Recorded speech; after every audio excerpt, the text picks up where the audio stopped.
Growing up with a highly narcissistic mother or even a stepmother will never allow for proper bonding, teaching, or raising of children.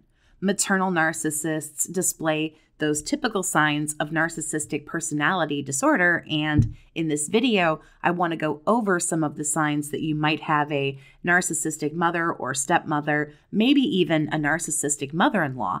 And of course, I want to go over some things that we can do to handle these situations. Number 1, she is just as sweet as pie in public. Most narcissists treat people well when they're out to dinner or at the grocery store. 99% of the narcissistic devaluing takes place privately behind closed doors. And also, as we are now in 2023, as of writing this, a lot of the devaluing takes place over the phone calls, video chats, and of course, texting, emailing, things like that are pretty much considered private. When you're out together, she'll brag about you, introduce you to people, talk you up, maybe even be a good listener or have a nice conversation with you. But as I'm sure you know, when no one is watching, it is a whole different kind of woman that you're dealing with. Number 2, she uses you as an extension. When a narcissist uses you as an extension of themselves, this usually means that they don't value you, your time, nothing. Your time is, well, frankly, their time. You'll notice a higher level of narcissistic entitlement. You need to hand over your attention, your time, and always be available for dear old mom. It'll seem like you are just an extension as well when you are the one responsible for being the ego booster, lifting them up, making sure they have a good day. And I can go on, but in short, most victims of narcissistic abuse are nothing more than an extension of the narcissist. Our lives are no longer our own, as I'm sure, survivor, you know this far too well. Number 3, she has completely unrealistic expectations. Narcissists will always set the standard for others that not only can these people not meet and not deliver on, but that the narcissists themselves couldn't even manage to do. You might be expected to follow a certain career path, marry a certain kind of person, drive this car, or maybe do something incredibly specific or costly that they want you to do that you might not even have any interest in. And it's really sad because when a mother does this, especially with younger children, this is going to instill those feelings of being a failure and never being good enough. And of course, as we carry that through to adulthood, things only get worse. Ironically, if you meet those unrealistic expectations and those standards placed before you, it's not like you'll ever actually be told how well you do.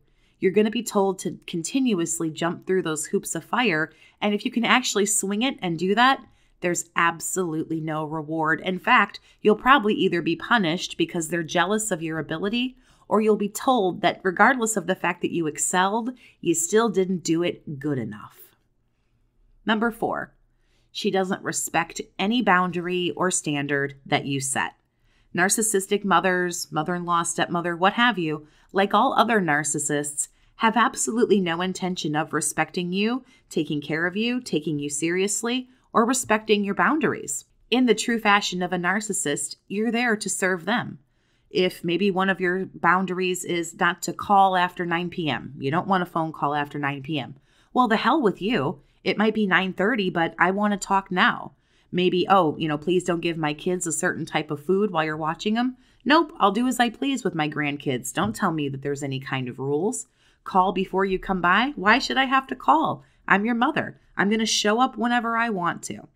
Things like that, and I'm sure people have a million more examples, but clearly rules do not apply. They're above the rules, and that's how it's always going to be with people who have highly narcissistic traits. If you'd like to talk privately with a fellow survivor, get some help and support for what you're going through, you can always send an email to BookAChatWithJess@gmail.com to set up one-on-one chats with me.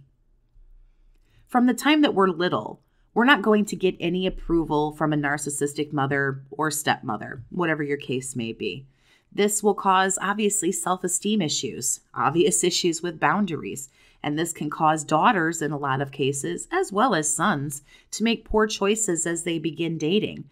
A lot of children with narcissistic mothers and or fathers really will go around and normally seek vast amounts of attention and validation because you're clearly missing something growing up. No kidding, right? You're with somebody extremely neglectful. A long list of things that men and women, again, can suffer from as a result of a narcissistic mother are things like depression, anxiety, other severe emotional problems. Perhaps this could exacerbate maybe some dormant mental disorders. There's intimacy issues, codependency. You can get some perfectionist ideals, self-blame, issues with guilt, and a lot more, honestly, than I'm really going to list right here. And if a mother has multiple kids, if you have siblings or step-siblings, obviously there's going to be a hierarchy here. There's going to be a golden child scapegoat situation, which is going to cause even more issues. And then issues with the parents, sibling rivalry. And now before you know it, the whole household is nothing but chaos, disorder, and dysfunction. Number 5, she lashes out. No narcissist is without narcissistic rage. Some become passive-aggressive, and some, typically the more overt, are, as I call it, aggressive-aggressive. They might yell, scream, rant and rave. They might throw things. Maybe your mother will decide that she's even going to become physical, destroy property, and the like. And this can happen during an argument. And as we all know, I'm sure this can come completely out of left field. Sometimes things just go completely upside down, completely out of nowhere. Number 6, she competes with you and others. This one just really rings monster mother-in-law to me. The two of you fighting over who's the better cook, who has the nicer wardrobe, who's a better spouse or a partner, or something really nice and a nice little jab at your side. Oh, maybe you should try this diet. It worked for me and I'm just trying to help you. You know, survivor, those nasty little remarks, the little passive-aggressive asides, the little jabs at you, the devaluing, makes your skin crawl. Now, I'm not saying this is just a mother-in-law, but that's just what kind of pops in my head when I talk about competing and triangulation and all that stuff. Some old woman with obviously not enough to do in her life, so we need to pin everybody against each other and compete with me because I need all of this attention just so damn desperately. Number 7, she makes you sick. Like literally. Some narcissistic mothers, stepmothers, etc., can, will, and have literally caused their children to be ill. Of course, we all know about something called Munchausen by proxy. Some people do now refer to it as fictitious disorder imposed on another, literally making their kids sick or acting like they have very sick children. Some mothers might even tell their kids to fake sick or fake as if they're mentally ill or handicapped and act sick in front of other people. What a wonderful way to get even more attention and more praise. Oh, look what a great mom they are. They've got, really sick kid, and man, that must take an awful lot of time and work and money, and wow, how great you are. How do you juggle all those things? And, you get a lot of sympathy and empathy. Oh, I'm so sorry for you. Your kid or children, whatever, are so sick. They take care of, all these kids, and that just must be terrible for them. So let's get into what we can actually do in some of these situations, because frankly, we can just list the signs of some narcissistic traits literally all day long. So one of the most important things is you can't just set boundaries. We need to set boundaries with people to begin with, but as nice as it would be to just set some boundaries, they need to be reinforced. You can't just set boundaries with a narcissist. They push your buttons. They're going to try to get whatever they can. Those boundaries are absolutely going to be pushed and tested. If you place a boundary that, I'm just going to go back to my maybe not so good example, but it works well in my brain. You don't want to receive phone calls after 9 p.m. Maybe you get up at way too early o'clock in the morning, and after 9 o'clock, you just kind of want to relax. And this is the boundary. You don't want phone calls after 9 p.m. and your phone rings. This is where you send it to voicemail.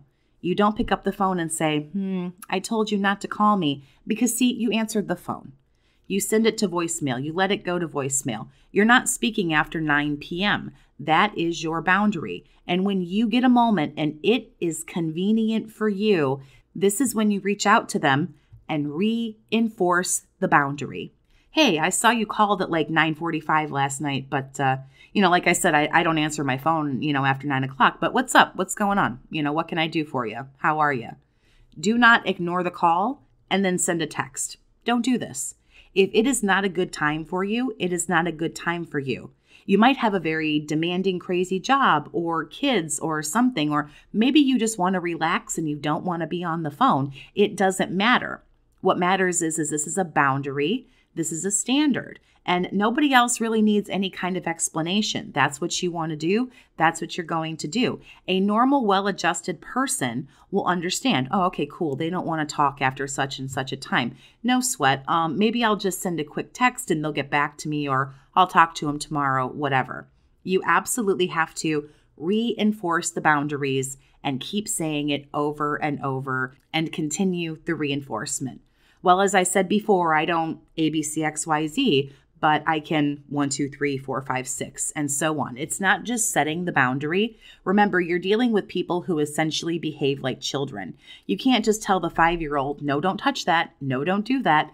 They're going to see what they can get away with. Of course, these aren't curious little children. These are grown-ass adults that you're trying to keep wrangled and in control here. Reinforce the boundary over and over and over. You can slowly train and condition and teach that you're not going to do whatever you want to do when you're dealing with me. Gray rock is also something that I believe is 100% needed if you want to try to maintain a relationship with this woman, whoever it may be, mom, stepmom, the dreaded monster-in-law, whatever it is.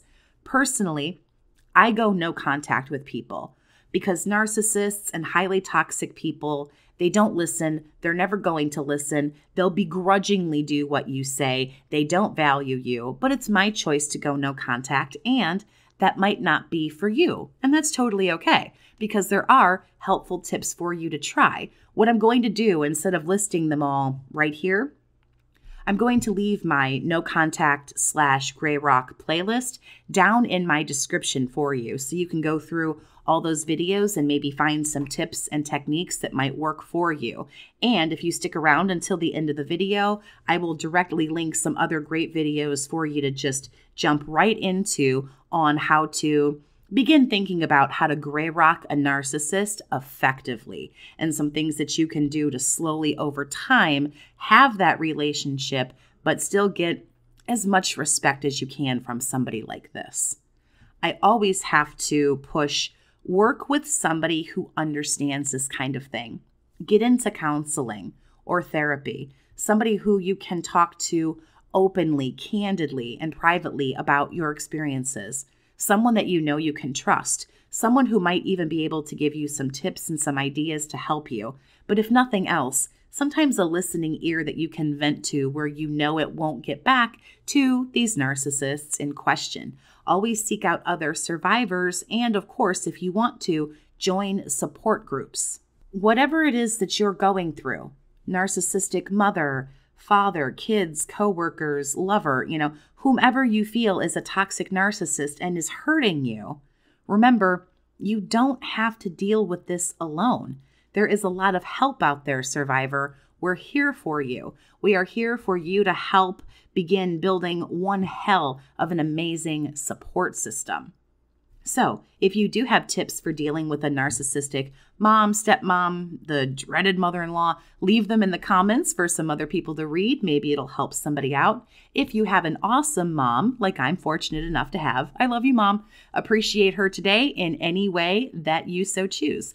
Thank you very much for stopping by my channel today and giving a listen. Subscribe if you would like to for more videos on narcissistic abuse education, awareness, and of course, support each and every week. Have a great day, survivor. Happy Mother's Day to every mom out there, and take care of yourself.